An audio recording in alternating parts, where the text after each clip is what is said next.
and welcome back to The Larter the Show. Larter Show. The Larter Show. Hi, everyone. Hi, everyone. Seems there's a guy in the way. What we can do is make this a little bigger. Whoa. Okay. And then Just grab that guy. Yeah. make him bigger. No. And then make us bigger. I think we need to move him. Okay, like Okay. let me. All right. Make him normal. Make Make him really small. That's the base camp. Just make him really teeny.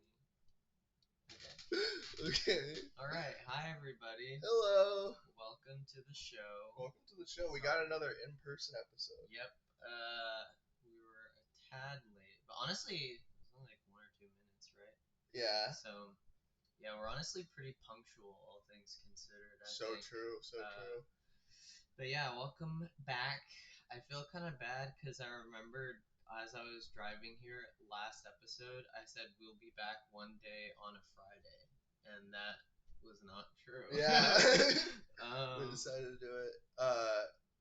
If Saturday. anyone's in the chat, can y'all just make sure you can hear us? Yeah, give us a shout. Yeah. But until then, we'll talk like we can hear things.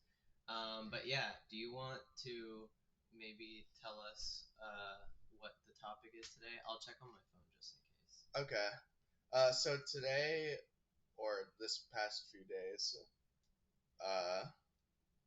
we is it working? Yeah, just keep going. We did like a little Japan double feature. Yep. We watched two classic Japanese. Oh, it's working. We're good. Yeah. We watched two classic Japanese movies. We watched Tokyo Story, and then we watched Onibaba. Yep. I had seen neither, and you had seen one. I seen Onibaba. Yep. So okay, I was the one who came up with watching Onibaba, but you wanted to watch Tokyo Story. Yeah. Why was that, or what made it go on your radar? I guess. So I mean, there's a lot of things. One thing is I'm for like a selfish reason, I'm doing a Criterion challenge on Letterboxd, and nice. it's the next one. Okay. Yeah. But also, oh my God, Azzy, hello. Hi. So yeah, I'm doing a Criterion challenge on Letterboxd, and this was the next one, and also hold on, I like just got it into my head, like, what if this is an offensive like thing to put our faces in the middle of the Japan flag? Is this bad? I don't know. I don't know. Hopefully not. We love Japan. Yeah, we've been there. Yeah, so maybe should we move in an abundance of caution we can put our faces elsewhere. Yeah. We'll let me make the camera it was look like a random intrusive thought. Like I was just like, we're like, it's over. Like they're gonna wait, what is going on? I made it subtract. Wait, try normal? Oh, yeah, okay, let's just do normal. Yeah. Let's put the little circle in the corner. Okay. We got us. We got the Japan flag, and we got a big JD Vance in the corner. Yeah. But yeah, so and so you wanted to see it for the challenge, but mostly? Also like Tokyo Story has like the reputation of being like one of the best movies of all time. Like a lot of critics will say that. Yeah. And I am a huge fan of the Boku no Natsuyasumi series, which I've talked about on the show multiple times. Yeah. And that series would not exist without Ozu. The director? Yeah. Yeah. It's so indebted to him, and like the kind of like slice of life. Yeah. Dramatized version of Japan, like kind of quaint Japan life. Yeah. And this movie is a great example of that. It's the only one I've seen so far. But. Yeah. I imagine it's different from Boku no Natsuyasumi. Oh yeah. Because that one's about a kid in the summer, and this one is about old people going to the city. Yeah. Yeah. Why did you choose Onibaba? It was been on your list. Basically, yeah, I remember hearing people talk about this movie for a very long time.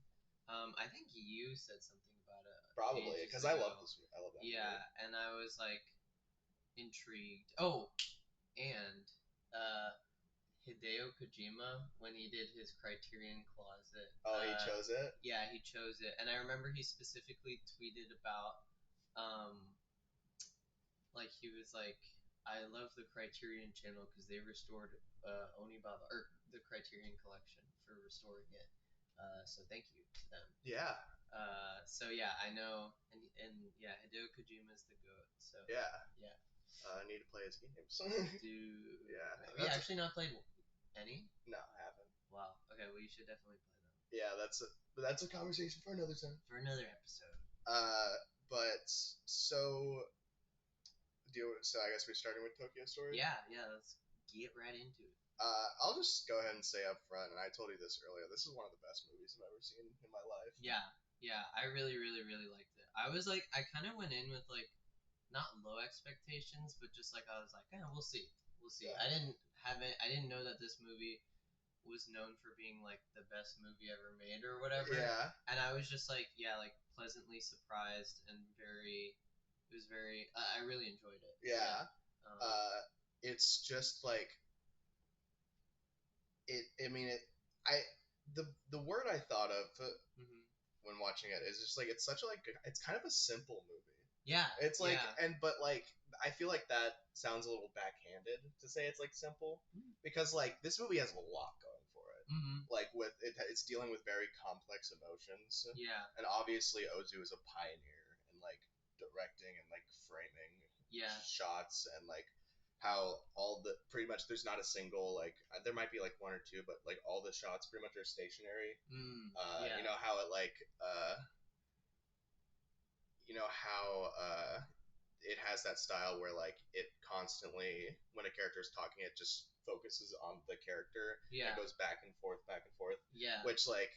which I will admit like was a little jarring at first but like as it goes on I find it just to be so like inviting.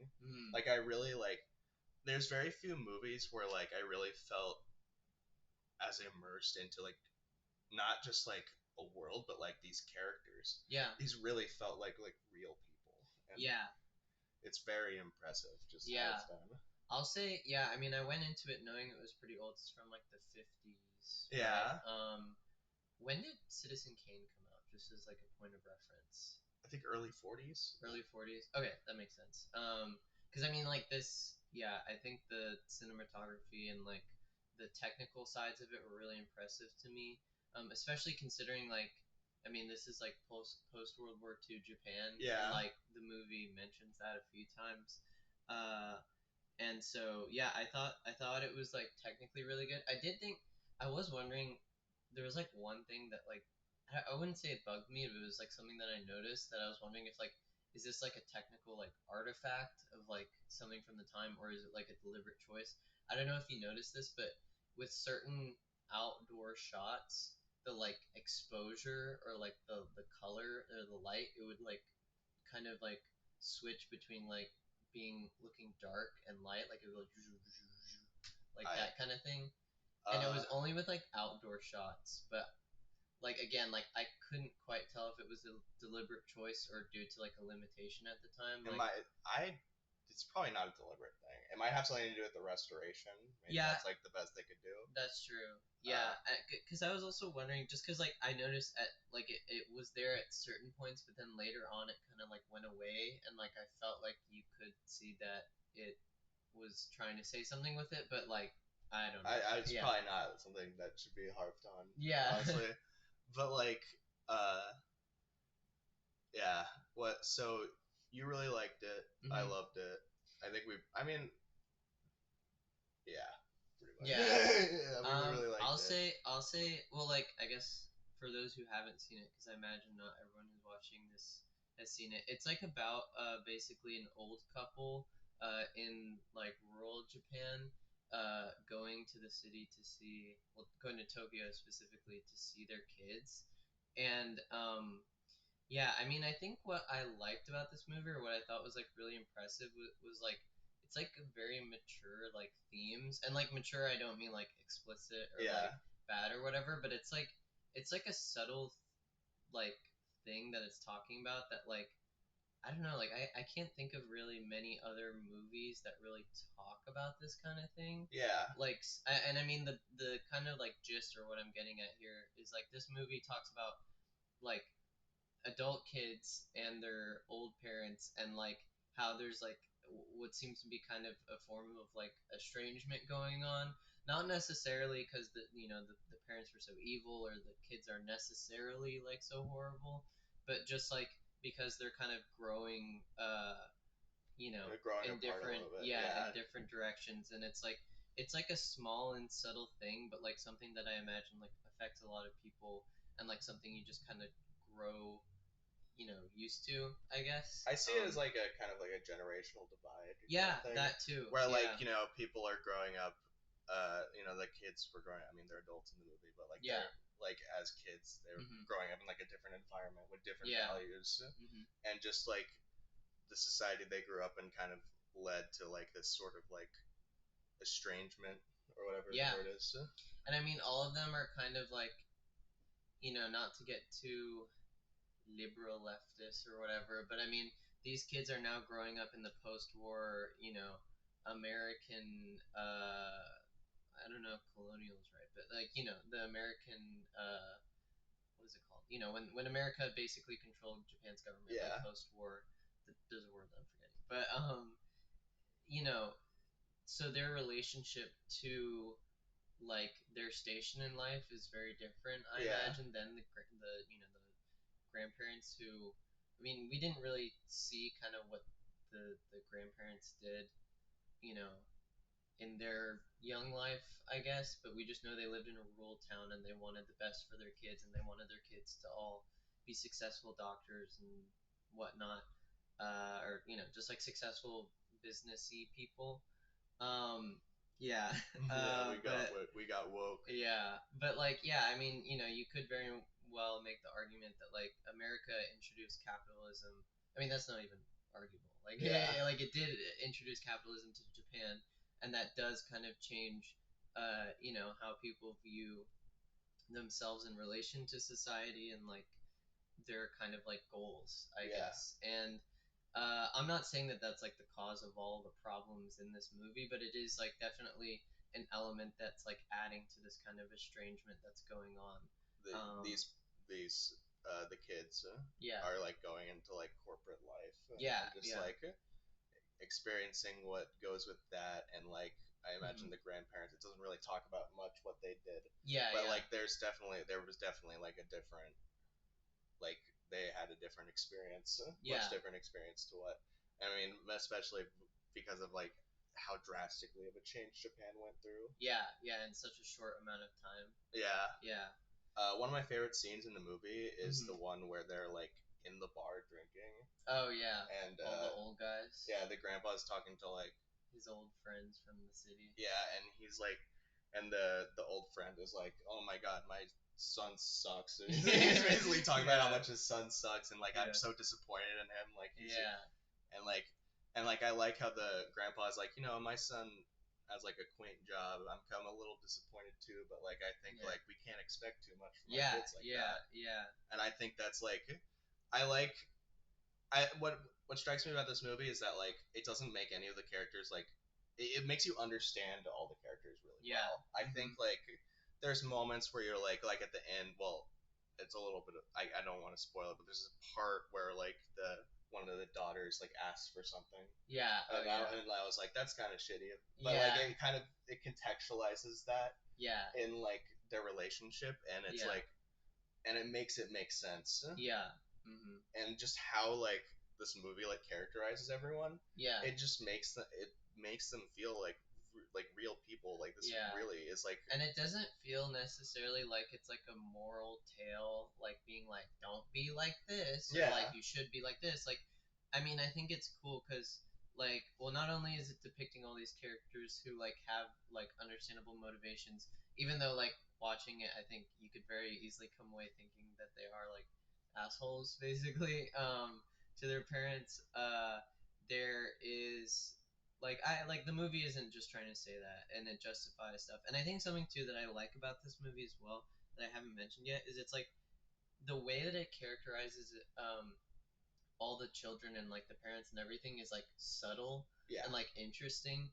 And I guess like I don't know. I don't know why this movie pops in my mind, but have you seen Marriage Story? No, I haven't. Okay, I didn't really like that movie, or I thought it was like okay. And I think like the problem, like I don't even remember that much from that movie, but like I just remember there being a lot of screaming and shouting in that movie, and like they have a marriage that has problems, and because they shout at each other. Yeah, it's not subtle. Yeah, and I guess what I like about this movie is like you see strife between the parents and their children, but it's like almost all subtext. Yeah. Like there's no point where the kid is like, "Oh, mom and dad, I hate you," like or whatever. Like no one like it's kind of like I guess realistic in that way. Like it doesn't feel dramatized. Like it just feels like they're like yeah, oh yeah, that's the line from Marriage Story. But yeah, it feels like they're just kind of like they're demonstrating the relationships in a way where you can see the kind of tensions that are there without it feeling like the movie is like kind of like stretching the characters for you to see the problems. It'll be like really like something I loved is that like there's so much characterization at like the first scene of the movie where like the Kyoko, one of the daughters, is like going to her job and they're like preparing. The parents are preparing to go to Tokyo, and they and the grandma is like, "Hey, do you have the air cushion?" Yeah, and just like that scene is like it's just like not even like an argument. They're just like it's like there's clearly a little tension there. Yeah, it's like but it's like such a small interaction that kind of shows like their relationship. But I think like as it goes on, it shows that like these people clearly love each other, but there's like the tension there from like living tension together. Exists. Yeah. And I think too, it is interesting. Like I just think it does exemplify like okay, I mean like I'm not like super intimately familiar with Japanese culture, but like I think we know from going there and just like being familiar with a lot of Japanese stuff. There's like a kind of overarching theme of like repression of like your feelings and like not always expressing yourself in the most like candid way. That's very much in this movie. Yeah, like exactly. There's not a lot of like like it's in the performances there's not a lot of like huge emotions going on. Like it's all very subtle. Like there's not a lot of like something very sad happens at the end of the movie, and like there's not a lot of like I mean there's like a bit of crying, but a lot of the characters are like very hardened. Yeah, and like somber. Like there's no like big speech like, "Yo, I hate this Tokyo story," or whatever. Like it's like I mean it just feels like we're actually like peeking in on someone's lives, and we're being selectively shown parts that illustrate like a lot about their relationships. That's one thing I didn't even think about this, but like that's a great title for a movie. Tokyo. It's just Tokyo Story. It's a story about Tokyo.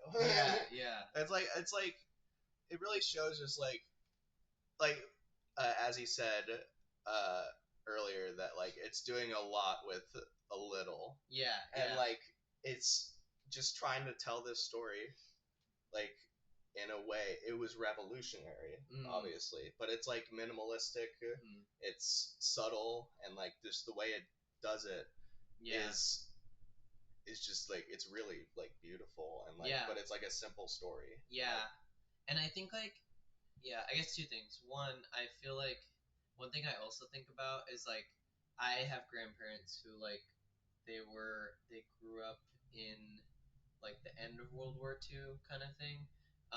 So I guess really it would be more like the kids in this movie, their age. But I'm just thinking like I'm wondering. I mean, like the shadow of like World War II does like loom over this movie. Yeah. Like it's something that they talk about because one of their kids had died in the war, and like they mention like there was problems and bombings that happened. I know at one point they're like, oh, the small town wasn't bombed, so we're okay or whatever. Yeah. And like I do feel like at least from what I hear about, like from my grandparents talking about it and like people at that time, like not only do you have like the culture of like repression and stuff, like from the Japanese culture side of things, but I think like a post-war environment and growing up or living through a war, especially when it's like on, like Tokyo and a lot of cities in Japan were being bombed regularly, like fire bombings and stuff.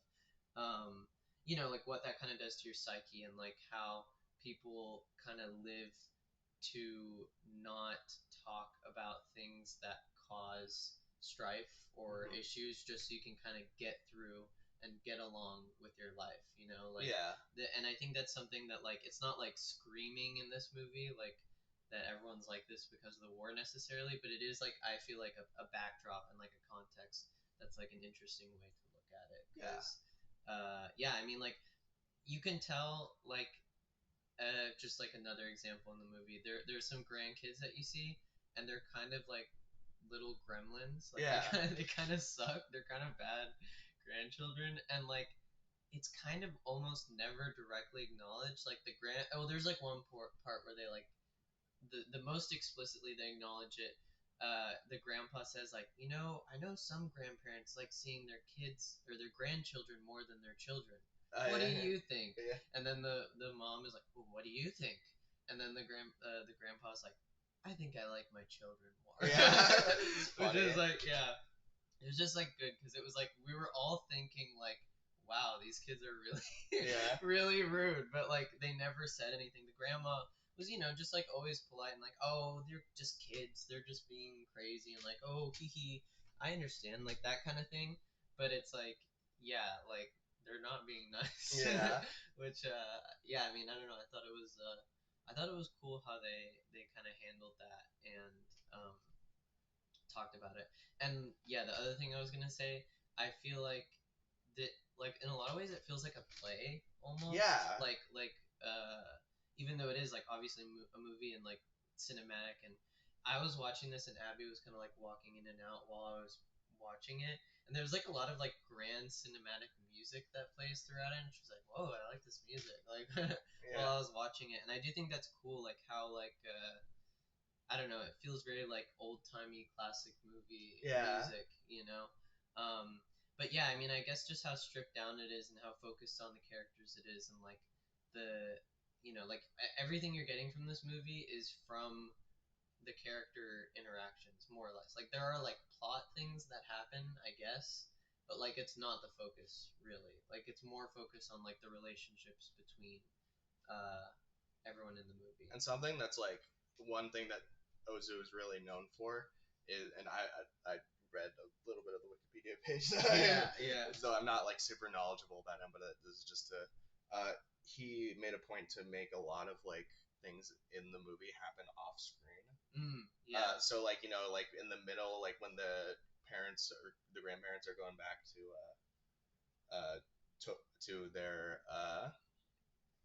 their suburb, and they go by Osaka. Oh yeah. It doesn't like show any of that. Yeah. Like to visit you don't see that son. I think his name is like Keizo. Yeah. You see him briefly. Yeah. Only, but like not with his parents. Yeah. It's like he was the one who was talking to the conductor, right? Like he worked with the trains. No, he was the one who came in at the. He might have, but like he was like at the end of the movie. Like he came in. Like, I know. Yeah, but he was in a previous scene too. Because he was talking to his director or whatever, and then he's like, well, you gotta take care of your parents.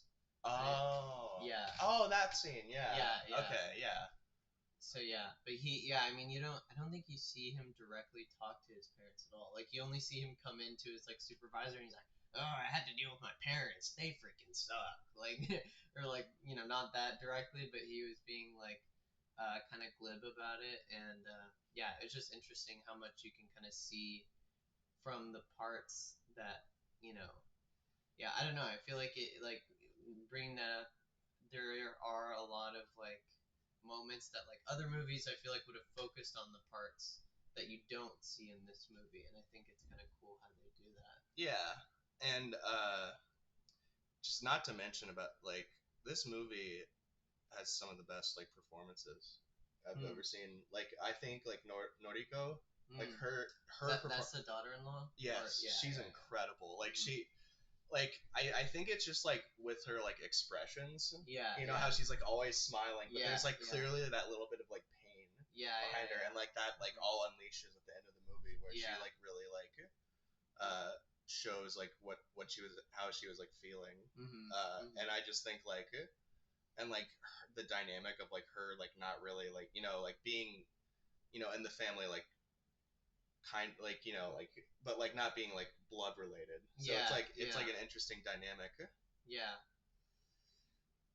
all around it was just like a really really effective like use of like movie. And like this couldn't be any other medium.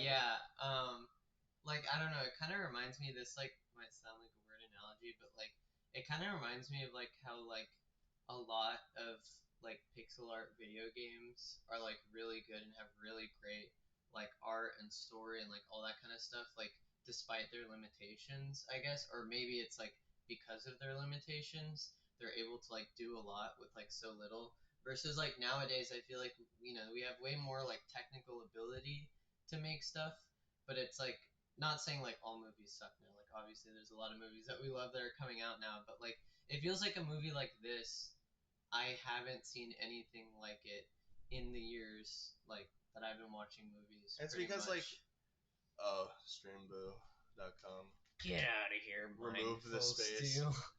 Get out of here. Wait, no, that's part of the. Oh. Yeah, I'll get rid of that later. Oh yeah, facts. Actually, I can. Get out of here. How do you do this? I don't know. I don't know. I'm not gonna. Hello, bot. Hello, bot. You're welcome on the stream. But yeah, like this isn't like the. You can't really like.